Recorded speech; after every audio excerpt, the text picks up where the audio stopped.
Hello दोस्तों, तो मैं हूं अजय कुमार और आप देख रहे हैं अजय रिसर्च सेंटर। तो चलिए आज मैं कड़वक का पार्ट 2 लेकर आया हूं ऑब्जेक्टिव। तो आप वीडियो के लास्ट तक बने रहिएगा। तो चलिए मैं स्टार्ट करता हूं। पहला सवाल था 1 से 16 तक मैंने करा दिया है, अब 17 से मैं करा रहा हूँ। जायसी ने किस दोष से युक्त होते हुए भी गुणवान है? जायसी जो थे वो किस दोष से युक्त थे, उसके बावजूद भी वो गुणवान थे?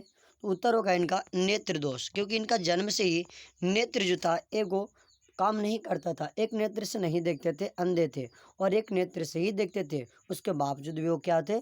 गुणवान थे। चलिए नेक्स्ट सवाल आते हैं 17 पर। आगे क्या करते हैं? जायसी का काव्य किस प्रकार गंभीर एवं व्यापक है? तो जायसी का जो काव्य है वो समुद्र की भांति गंभीर और व्यापक है। जायसी का काव्य जो है किस प्रकार गंभीर एवं व्यापक है? तो इसका राइट आंसर होगा सी, समुद्र की भांति। किसकी भांति? समुद्र की भांति। आ गया इनमें से प्रेम के पीर के कवि है। इनमें से कौन जो है वो प्रेम के पीर के कवि है? तो इसका राइट आंसर हो जाएगा ए, जायसी। कौन? जायसी। जायसी जी के गुरु का क्या नाम था? अगला सवाल है, जायसी जी के गुरु का क्या नाम था? इसका राइट आंसर होगा शेख मुहिदी और Syed Ashraf Jahangir. Option number A और ऑप्शन नंबर बी दोनों राइट आंसर है।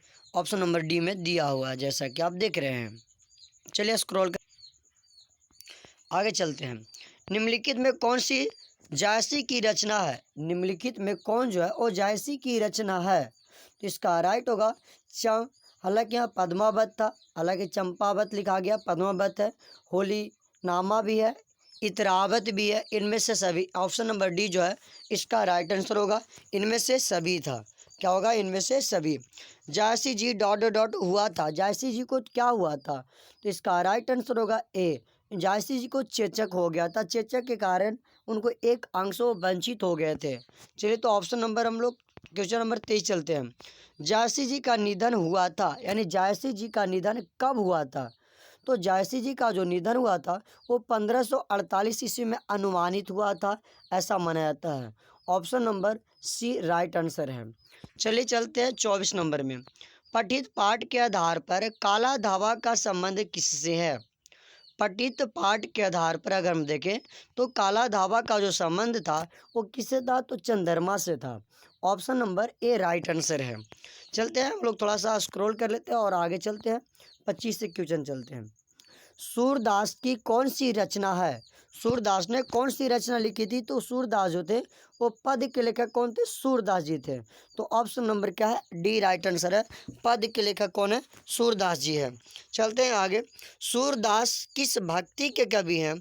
तो सूरदास जी जो थे वो कृष्ण भक्ति के कवि थे। Option number B right answer है, कृष्ण भक्ति के कवि थे। सूरदास किस भक्ति के कवि थे? तो कृष्ण भक्ति। Option number B right answer है। 27 नंबर क्वेश्चन है, सूरदास किस भाषा के प्रसिद्ध कवि हैं? तो सूरदास जो थे वो ब्रज भाषा के प्रसिद्ध कवि थे। कौन भाषा के? ब्रज भाषा के। Option number C right answer है। चलिए स्क्रॉल कर लेते। अगला सवाल है दोस्तों, वात्सल्य के विश्व में अद्वितीय कवि कौन है? वात्सल्य के विश्व में जो अद्वितीय कवि थे वो सूरदास जी थे। Option number A right answer है, सूरदास। कौन? सूरदास जी थे। चलते हैं 29 नंबर सवाल में। कृष्ण कहाँ बैठकर भोजन कर रहे हैं? तो नंद की गोद में। कृष्ण भगवान अपने नंद की गोद में बैठकर भोजन, माखन और मिश्री खा रहे थे। Option number A right answer है। सूरदास किस धारा के कवि हैं? तो सूरदास जी जो थे वो कृष्ण श्री थे, वो कृष्ण से भक्ति करते थे, तो कृष्ण धारा के कवि हैं।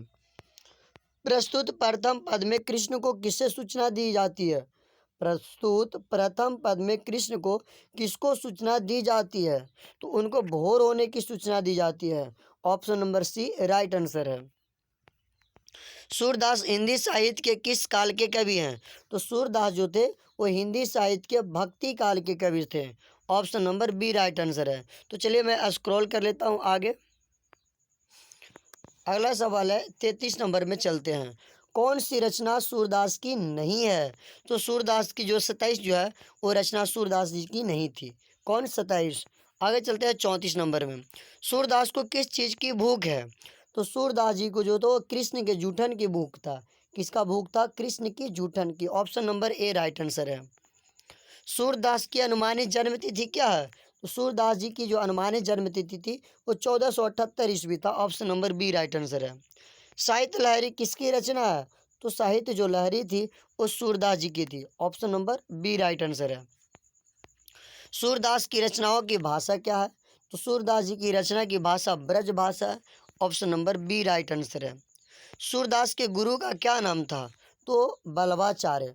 सूरदास के गुरु जी का क्या नाम था? तो स्वामी बल्लभाचार्य नाम था। ऑप्शन नंबर राइट है सी। भगवान श्री कृष्ण किस कवि के पूज्य थे? तो भगवान श्री कृष्ण जो थे वो सूरदास के पूज्य थे। सूरदास जो थे भगवान श्री कृष्ण को ही मानते थे। कन्या का क्या अर्थ होता है? तो कन्या का अर्थ होता है गोद। क्या होता है? गोद। सूरदास के संकलित पदों में कौन सा रस है? तो सूरदास के संकलित पदों में जो है वो वात्सल्य रस है। Option number B right answer है। चलते हैं आगे नंबर 42 नंबर सवाल पर। सूरदास किस मार्ग से दीक्षित हुए? तो सूरदास जी जो थे वो पुष्टि मार्ग से दीक्षित हुए। तो ऑप्शन नंबर सी।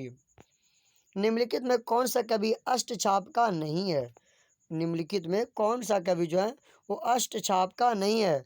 इसका राइट आंसर होगा डी जायसी। क्या? Jayasi. Option number D right answer है। निम्नलिखित में कौन सा शब्द धारणी का पर्यायवाची नहीं है? कौन सा शब्द जो है वो धारणी का पर्यायवाची शब्द नहीं है? तो इसका राइट आंसर होगा डी भानु। कौन होगा? भानु। हिंदी साहित्य का सूर्य किसे कहा जाता है?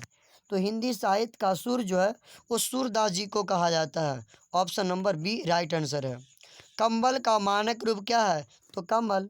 कंबल का मानक रूप क्या होता है? तो कमल। चलते आगे। तमचूर का अर्थ होता है? तो तमचूर का जो अर्थ होता है वो मुर्गा होता है। Option number A right answer है। सूरदास का देहांत कब हुआ था? तो सूरदास जी का देहांत जो थी 1583 में हुआ था। कब हुआ था? 1583 में। सूरदास का निधन किस गांव में हुआ था? तो सूरदास जी का निधन पारसोली नामक गांव में हुआ था। तो दोस्तों मैं इस प्रकार आपका 49 सवाल कराया।